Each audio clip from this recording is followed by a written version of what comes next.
There is a point in every believer's journey where prayer begins to shift.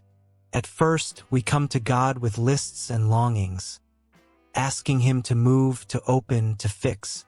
But over time, something starts to change. You realize that prayer was never about bending heaven to your will. It was always about shaping your heart to align with His. The greatest act of faith is not asking God to change your circumstances, but asking Him to change you through them. That's the difference between religion and relationship. Religion says, "Give me what I want." Relationship says, "Make me who you want me to be." True peace is found not when everything goes your way, but when you finally whisper, "Lord, have your way." If this speaks to your soul, write Amen below. Alignment with God's will isn't a single prayer. It's a posture of the heart. It's waking up every morning and surrendering again. It's realizing that His plans are perfect even when they're painful, that His timing is precise even when it feels late, and that His silence is strategy, not absence. Isaiah 55 verse 8 says, "My thoughts are not your thoughts, neither are your ways my ways." Those words are not meant to confuse you. They're meant to comfort you, because if His ways are higher, then even what breaks you has purpose. When you surrender control, you find peace. But when you cling to control, you find anxiety. The need to control is the fruit of mistrust, and mistrust is healed only through surrender. Pause and breathe this in. There are two types of believers: those who pray for outcomes and those who pray for alignment. One seeks results. The other seeks relationship. One says, "Change this." The other says, "Change me." When you stop asking why and start asking, "What are you teaching me, Lord?" the entire weight of your trial begins to shift. You stop seeing pain as punishment and start seeing it as process. God never wastes a wound. He uses everything, even disappointment, to train your discernment.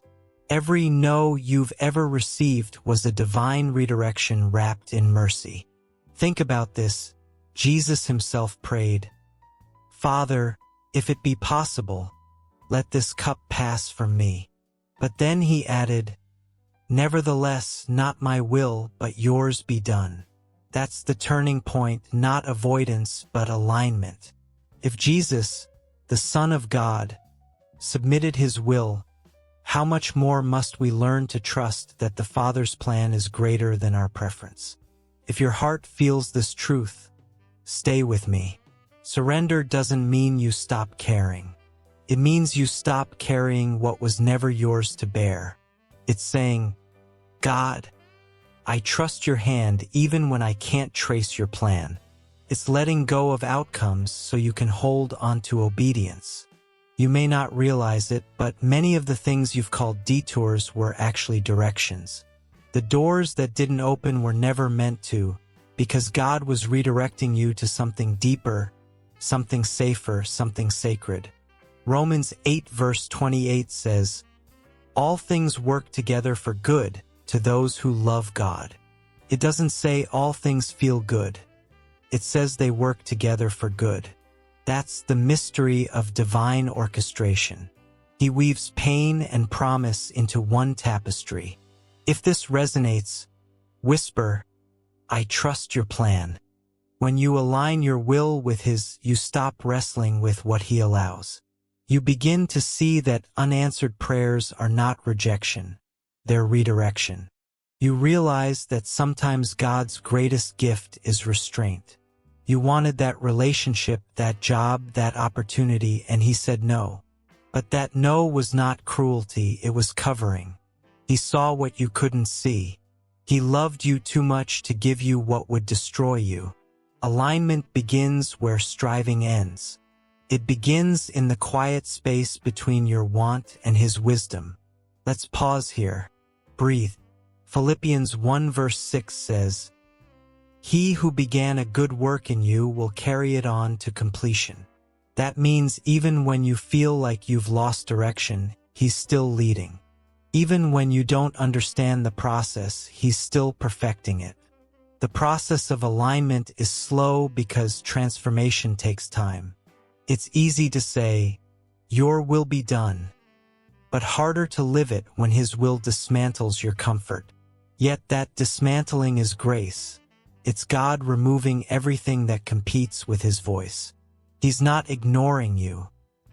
He's interrupting your illusion of control. When God realigns your life, He often removes things that no longer serve your purpose. You may cry over the loss, but heaven rejoices over your liberation. If this is reaching your heart, write "Your will over mine."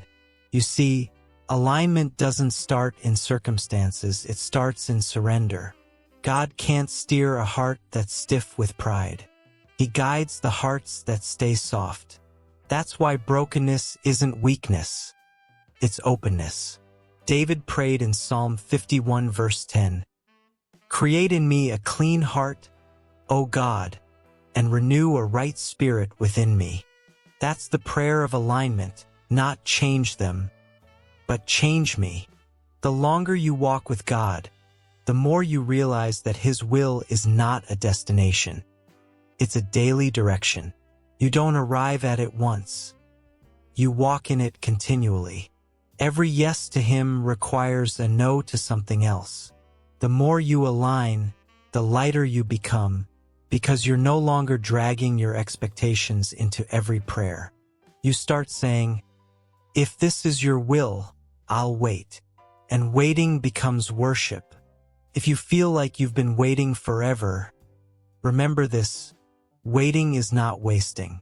In the silence, God is refining your motives. He's teaching you to want His presence more than His promises. Proverbs 3 verses 5 to 6 says, "Trust in the Lord with all your heart and lean not on your own understanding. In all your ways submit to Him, and He will make your paths straight." That's alignment in one verse: trust, release, follow. When you stop leaning on logic, you start walking in faith. If you've been fighting what God is trying to fix, pause and whisper, "Teach me, Lord." Every struggle carries a lesson. Every delay hides a design. God's will often moves you away from comfort into calling, because calling requires change. It's in surrender that revelation comes. It's when you let go of the steering wheel that you finally realize the road has been His all along. Alignment doesn't erase confusion. It replaces it with confidence. You don't know the details, but you know the driver. And that's enough. When you align with God's will, even closed doors start to look like blessings. You stop mourning what didn't happen and start thanking Him for what didn't destroy you. Jeremiah 29 verse 11 says, "For I know the plans I have for you, declares the Lord, plans to prosper you and not to harm you, plans to give you a future and a hope." His plans are not guesses, they're guarantees. If your soul feels this, write, "I choose trust." You're not being punished, you're being positioned. The delay is not denial, it's development. The silence is not rejection, it's redirection. God is aligning every detail you can't yet see. Like a sculptor, He chisels what doesn't belong.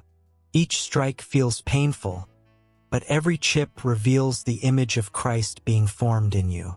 Romans 12 verse 2 says, "Be transformed by the renewing of your mind, that you may prove what is the good, acceptable, and perfect will of God." Transformation is alignment in motion.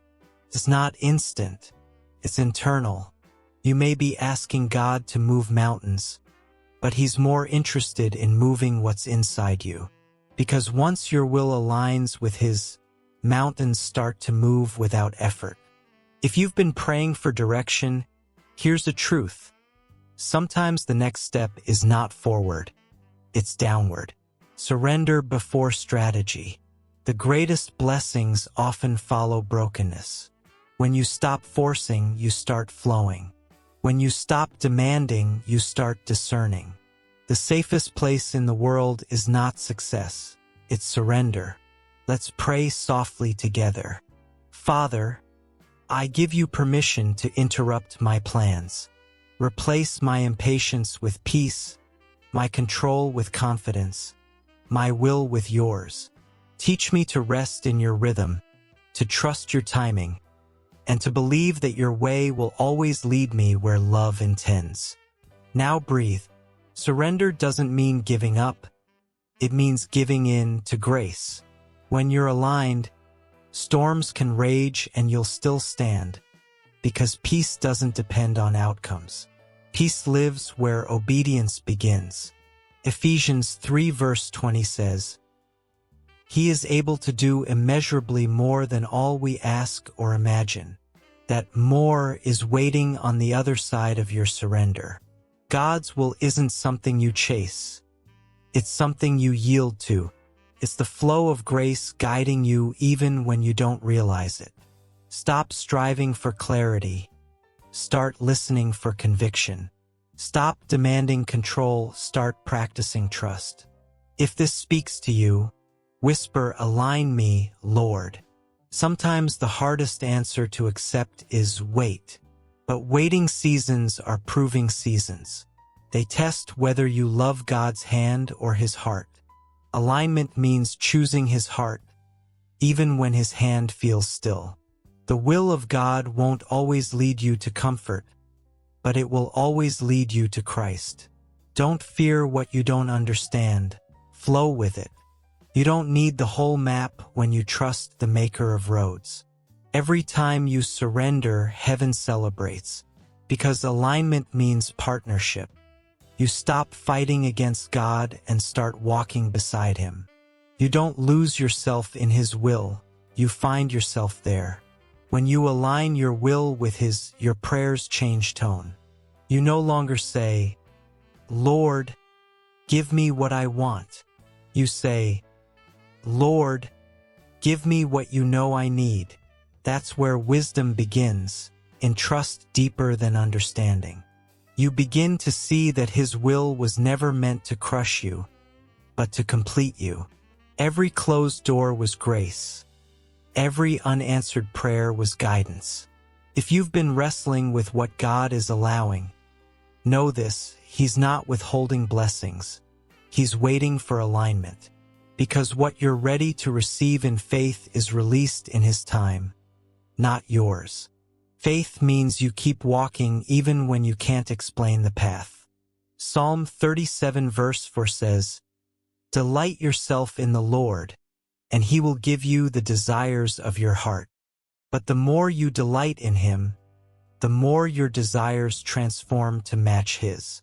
Alignment changes what you ask for. If your heart is shifting as you hear this, write, "Have your way, Lord."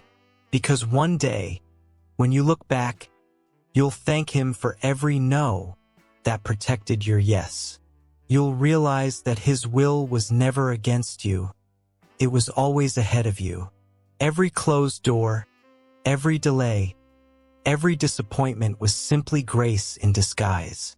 God's will doesn't always make sense, but it always makes something sacred. He's not ignoring your prayers. He's interpreting them. He's translating your pain into purpose. When you align your will with His, peace replaces panic. You begin to rest in rhythms of grace instead of rushing through moments of fear. You learn that the safest place is not knowing the future, but knowing who holds it. Have you ever realized that every time God said, "No," He was saying, "Trust me, I know better"? Dove, if this touched your heart, write "Your will, not mine" in the comments. Your words might remind someone else that true peace isn't found in control, but in complete surrender to the will of a loving God who always knows what He's doing, even when we don't.